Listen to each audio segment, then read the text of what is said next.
So you were facing actual life. Facts. You know, did you have a chance to cooperate and basically tell on a bunch of people, and they would give you a plea deal right then and there, and you wouldn't have had to do that eight and a half months? Yeah, every time my lawyer came to see me, he would let me know. I mean, and I've been told my lawyer don't come to me with that shit, but it's just the law. If the prosecution and all of them is presenting you deals, your lawyer gotta let you know. Even if you turn it down, he can't just withhold that information from you. You know what I'm saying? So he was letting me know he had to tell me, and every time he used to come to see me, he used to tell me. And they used to offer deals like if I was willing to testify on somebody else, I could go home today. Like, you know what I'm saying? Hmm. So it's not like, oh, like I could go home now if I'm willing to tell on somebody else. You know what I mean? So when you put in that situation, it's like, damn, why not? Like I'd rather tell on these niggas than me sit. But nah, that's not the codes that niggas live by. Like niggas ain't supposed to be rocking out like that. So I just decided to go in a different direction, and that's why I had to walk off the 10 years of probation. What ultimately happened to ARAB in that case? Did they drop his charges, or did he end up having to plead to something? Do you remember? I'm not sure. I know he was locked up for it. I think he beat the case though. Uh-huh. I think he beat the case. Yeah, man. Um, like I said, I hope whatever he's going through right now, just blows over in the same type of fashion, and he's able to come home, get back to his music, get back to his family. Facts. Very, very, very sad situation. Um, and this really reminds me of what's happening right now with the Tekashi 6ix9ine situation, where he did the exact opposite, actually. Yeah. Instead of saying, I don't want to hear nothing, he's saying, listen, what do you got? Yeah, I'm willing to He tell ended everything. up, well, yeah, I mean, I don't know if you saw the interview with when I interviewed his baby mother, but I had her read his actual guilty plea agreement. The defendant's obligation under this agreement are as follows: that he shall truthfully and completely disclose all information of the activities of himself and others to the U.S. Attorney's Office, that he will cooperate fully with the New York City Police Department, the Bureau of Alcohol, Tobacco, and Firearms, Homeland Security Investigations, and other law enforcement agencies. You want me to keep going? Yeah, keep going. That he shall attend all meetings of the office, that he shall provide to the office upon request any document that shall truthfully testify before the grand jury or at any trial, that he shall bring the office's attention all crimes which he has committed, and that he shall commit no further crimes. Okay, and read the next paragraph, and then that'll be it.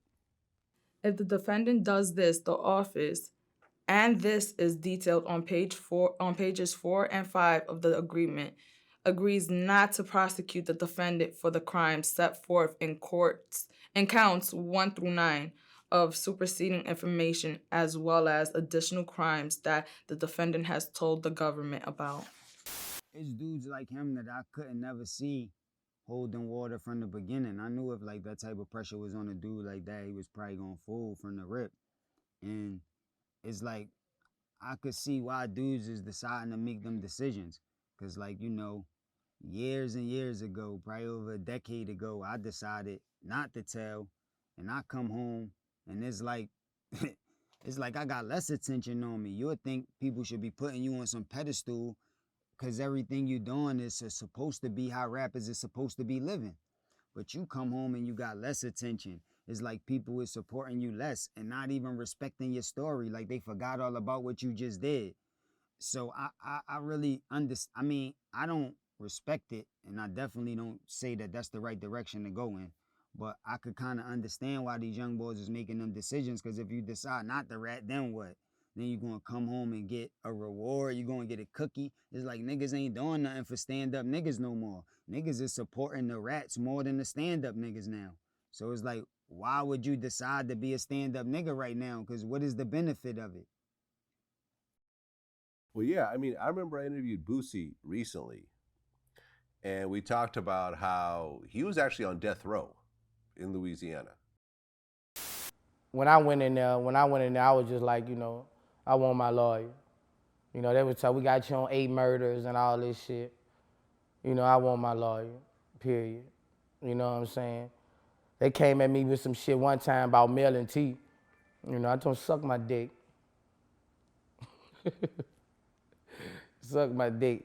You know what I'm saying? Because, my CEOs beat them on a murder charge too. So, you know what I'm saying? Like, they was after us, Vlad. They was after me, but, I knew they ain't had shit on me. But, I'm staying silent. I wouldn't give a fuck. You know what I'm saying? I was gonna go to that motherfucker. I was gonna go to that motherfucking death row chair, a motherfucking hero. That's why I was gonna go to that motherfucking hero to all the real niggas in the world. I was gonna go down that bitch a hero. I was gonna be on every project wall in the motherfucking world, cause I stayed silent. Yeah, I don't know nothing. Yeah. If y'all know all that, what the fuck you need to talk to me for? I don't know nothing. Yeah. Yeah, shout out to Boosie, man. I always had respect for Boosie. Heard about the story. I don't know Boosie personally, man. I like to meet him and sit down and talk to him because he seemed like a dude that been through a lot and got a good head on his shoulders. But I definitely respect that whole situation. I don't even know the details or what happened, what he didn't tell on, but just being a stand-up nigga and living the life that he said and portrayed to live in his raps, I respect that. Well, BG Knockout was a regular guest on the show. He was down with Eazy-E. He's a Compton Crip. Yeah. And he brought up something really interesting. See, there's a thing, let me just tell you this. Now, this is something I tried to talk to my homies about, if they remember, right? But like certain gangs or certain races and groups have certain policies. You ever heard the book called The Art of War? Yeah, Sun Tzu. Okay, so this is one of the books that, prison gangs and groups read in jail. They study this book and they live by it.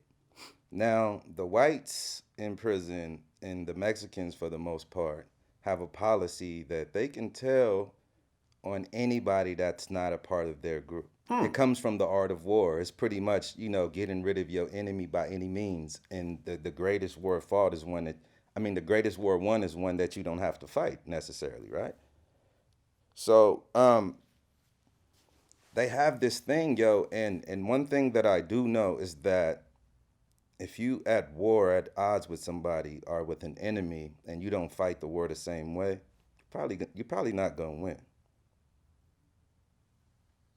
If you're not willing to go to the same extreme, you're probably not gonna win. Now, you yourself are not a gang member, but you do have principles about telling. You didn't tell on anyone in your particular situation, but if it was an enemy, would you consider telling on somebody, or is that against your code as well? Yeah, I just don't got nothing to say. You know what I'm saying? Everybody got a job to do. And I don't get paid to be a detective or police officer. I don't get paid to find out no information to do their job. And that's what they be using rats for. It's like you don't really got no Alfred Hitchcocks out here really using magnifying glasses and really finding fingerprints and doing real evidence and searching. It's like, where's those dudes? You just got a bunch of niggas just bringing the niggas that's telling they put the story together and then they lock somebody up. So I don't want to help nobody else do their job because even if that situation is something to tell on, I just know it's millions of other situations that could be different. So I just feel like the whole way that we just go about like dealing with that need to be changed all the way together. So I don't think I will ever be able to tell no matter what. Like it don't matter if it's my enemy or a different person because I'm just not that type of dude. I just wouldn't do it. And I already been faced with giving my life up and proved that already. Like a lot of dudes that get on your show and be like, yo, I never rat. But it's like, yo, my nigga, like, what you ever been through? You know what I'm saying? Niggas be facing like a 1 to 3 and just start telling on everybody. Same nigga was on Vlad saying he had never rat. I'm the real nigga that really never rat because they was trying to give me life or the death penalty. And I ain't make one statement. You can't even pull up me saying I plead the fifth. I ain't even say that. So it's like, come on, like, it's just different.